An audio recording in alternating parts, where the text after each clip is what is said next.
Mas updated ka na ba? James biglang kumambyo sa planong kasal kay Isa. At 31, nagbago na rin daw ang list of priorities ni James Reid sa buhay.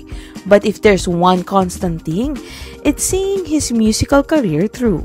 Ito ang inamin ni James sa panayam ni MJ Felipe ng ABS-CBN. Anya, his priorities have changed to the point that all he wants to do is seeing things done the right way. Siyempre, nananatiling top priority pa rin daw ang kanyang karera. It's seeing my music through, my career through. Ani ni James. Sa edad na rin daw niya ngayon, kasama sa kanyang mga prioridad ay lumagay sa tahimik. I can feel it soon. I feel I'm going to settle down. Pahayag ng singer, actor, talent manager. Public knowledge na si Isa Pressman ang current flame ni James. Prior to Isa, bumilang din ng taon ang relasyon nila ni Nadine Lustre. Speaking home, sa breakup nila ni Nadine, humugot ng inspirasyon si James para sa kanyang bagong awiting. Back to his plan of settling down. Obvious na nadula si James nang sabihin niya ito.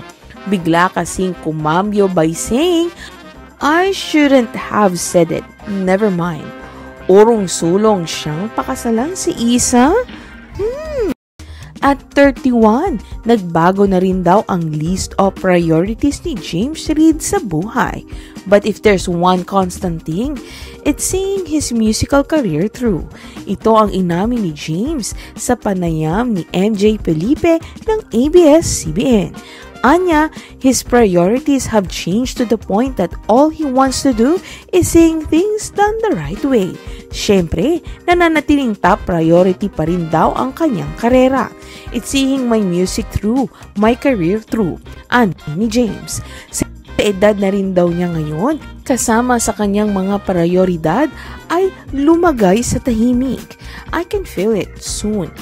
I feel I'm going to settle down. Pahayag ng singer, actor, talent manager. Public knowledge na si Isa Pressman ang current flame ni James.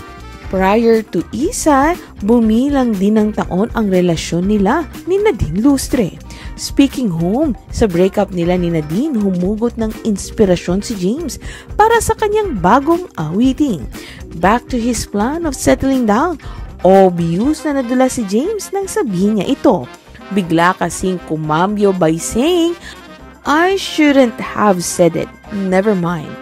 Urong-sulong siyang pakasalan si Isa?